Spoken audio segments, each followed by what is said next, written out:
Cette semaine, on a demandé, en fait, hier à Valérie, est-ce que tu acceptes qu'on t'aide pour ta dépendance? Je suis rendue là. Elle a dit oui. Ouais. Ben, elle n'est pas capable de tout ça. Mais Elle non, a exactement. besoin de Elle a essayé. traitement, elle a besoin de tout ça. C'est correct, c'est correct.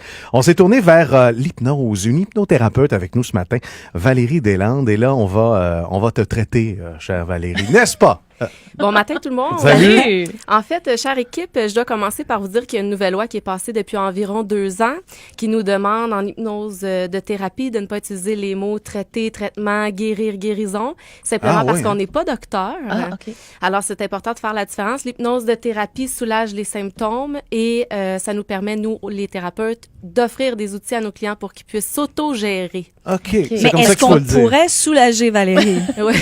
Oui, Valérie, on va s'occuper de ça. C'est un cas lourd, hein? T'es consciente là, dans quoi tu t'embarques? En fait, la dépendance n'est pas considérée en hypnose de thérapie comme cas lourd parce Bon. que dans la souffrance, la majorité des gens se tournent vers certaines dépendances. Ah Mais ouais. est-ce que c'est la première fois que tu vas hypnotiser quelqu'un qui a cette dépendance, soit à la liqueur brune? Absolument pas, c'est très en demande. Ah, t'es Ah. sérieuse? Ah Ah, oui, c'est drôle. c'est très en demande. Parce que c'est quand même addictif, hein? C'est une Ouais. dépendance facile à avoir et les gens qui veulent être en santé désirent se débarrasser de cette dépendance-là assez rapidement. Dans l'hypnose en général, là, est-ce qu'on a en nous, moi je l'imagine comme ça le concept, puis tu nous corrigeras, mais on a en nous les outils qu'il faut, mais toi c'est ça que tu viens chercher et que tu réveilles chez la personne. C'est un peu comme ça que ça? Absolument, c'est exactement ça.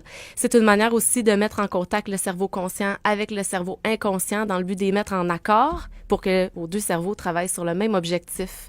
Donc, on enlève certaines résistances, on aide à peaufiner l'objectif.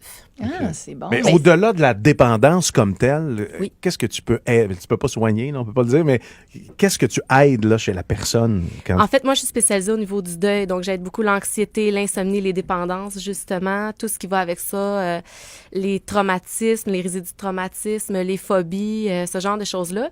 Mais il y a des hypnothérapeutes spécialisés dans à peu près tout. Il y en a qui font des arrêts de fumée, il y en a qui sont spécialisés dans une chose, d'autres dans plusieurs choses. Ça aide aussi au niveau positif, comme l'estime, la confiance, la tête d'objectif, la performance. C'est quoi la plus grande demande?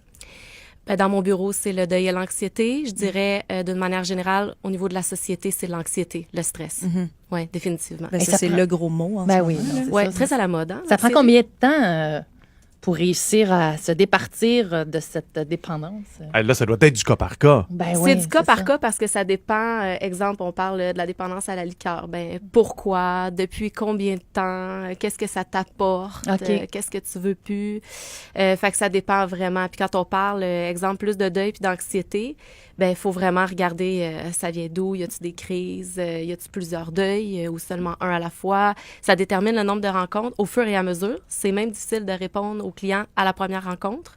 Ça dépend aussi du rythme de cheminement de chacun. OK. Mais en général, en 5 rencontres, on peut faire de très, très belles choses. C'est Et là, moi, je connais rien là-dedans, fait que je pose les questions de base. Vas-y, ma chère. Comment ça se passe, un traitement d'hypnothérapie? Ouais. Est-ce que c'est un peu comme Mesmer? Tu sais, c'est l'image qu'on a. Ouais. Ben, c'est pas un traitement, c'est une rencontre. Arrête avec tes mots, toi! Alors, une hypnose en soi, c'est plus facile et beaucoup moins miraculeux que ce que les gens pensent. Alors, en thérapie, on demande simplement au client de s'étendre sur un divan, de s'accoter complètement. Plus le client est confortable, mieux ça se passe dans sa tête Ah, parce qu'on ouais. veut avoir accès au corps mental. Donc, on calme le corps physique.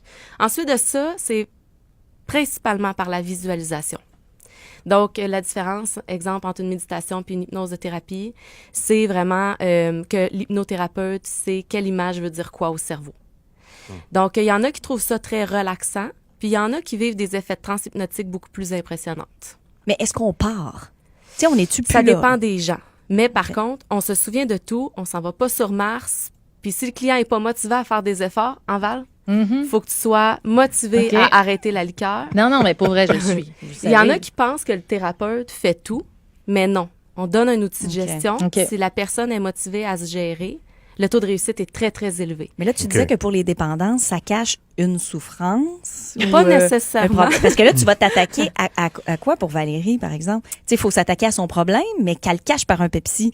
Tu sais, c'est quoi son problème? Attends, on aura la réponse dans les prochaines minutes. OK? Parce qu'on veut continuer notre conversation avec l'hypnothérapeute qui va aider Valérie Leboeuf. C'est Valérie Deslandes qui est avec nous ce matin. Et donc, tu posais la question juste avant, toi. Comment on va réussir par l'hypnose à fouiller en dessous du problème du Pepsi de Valérie? Tu sais, de trouver c'est quoi son problème. Ça va se passer comment? Ben là, en toute honnêteté, je vais voir ça en bureau directement avec elle. Mais c'est important de savoir qu'un bon thérapeute, là, avec ou sans hypnose, peut trouver ce qui se cache un petit peu. Mais pour ça, il faut qu'elle soit prête à trouver ce problème-là. Prête, ouverte, honnête et en lien de confiance avec le thérapeute. Bonne chance. Merci. Valérie, moi, j'ai pas de doute. Vous retournez pas en arrière, hein? Non, il y a une autre loi qui est passée, là, exactement, il y a 2 ans aussi. Interdiction pour les hypnothérapeutes qui ne sont pas psychologues ou psychiatres de pratiquer les régressions. De jouer dans le passé, là, si on veut le vulgariser. Exactement. Il faut faire très, très attention à ça. OK. Puis il y a d'ailleurs quelqu'un, Carole, sur la messagerie qui nous demande comment trouver un thérapeute, un hypnothérapeute qui n'est pas un charlatan. Oui, bon, c'est certain que le lien de confiance avec le thérapeute, c'est la chose la plus importante. Si vous pouvez être référé, donc quelqu'un qui connaît un hypnothérapeute et qui a eu une expérience positive, c'est la meilleure des choses. Ensuite, regardez les sites Internet, fouillez. Tapez dans Google, la personne doit appartenir à une école, être diplômée, être membre d'une association. Et regardez sur le site Internet ce que la personne écrit, ce que la personne pense de sa pratique et la photo. Regardez les yeux sur la photo du thérapeute. Ça aide beaucoup à voir la connexion. Oui, c'est vrai. Mais c'est difficile à savoir. C'est difficile à savoir. Donc, la référence, c'est la meilleure chose, de loin. Est-ce qu'il y en a qui ont peur d'aller voir les hypnothérapeutes? Parce que, tu sais, ce qu'on voit, par exemple, dans le divertissement, les gens, on leur fait faire un peu n'importe quoi et c'est pour faire rire. Mais il y en a qui doivent avoir peur que tu prennes le contrôle de notre esprit, mettons. Oui, ils rentrent dans le bureau puis, oh mon Dieu, je suis stressée. Je viens ici pour déstresser, mais je suis tellement stressée. Je veux pas qu'on me fasse faire la poule, là, tu sais. Exactement. Ben, c'est notre cassette de base. Hein. Moi, ça fait 8 ans que je pratique, 8 ans et demi, puis ça fait 8 ans que je dis la même cassette. C'est pas ça notre métier. On cherche à rendre le client confortable et dans le mieux-être. OK. Il y en a plein d'autres questions, mais de toute façon, on se lance donc dans le programme avec, dans cette aventure-là, oui. Avec Valérie, puis on va se tenir au courant. Toi, tu vas nous tenir au courant, puis on va se reparler, là, oui, Valérie. Je vais revenir dans quelques semaines. OK, excellent. Absolument. Alors, bonne chance pour la dépendance. Merci. Non, mais j'ai hâte, pour vrai. Là, je savoure. Je savoure les Pepsi, puis c'est ça. Imagine, Valérie, quand t'auras plus de problèmes. J'espère que tu vas être encore drôle. Je vais être parfaite. Vous allez pouvoir revoir et entendre cette entrevue sur notre page Facebook, bien sûr. Valérie Deslandes, hypnothérapeute. À bientôt. Merci beaucoup. Merci à vous. Salut. Rythme 105.7.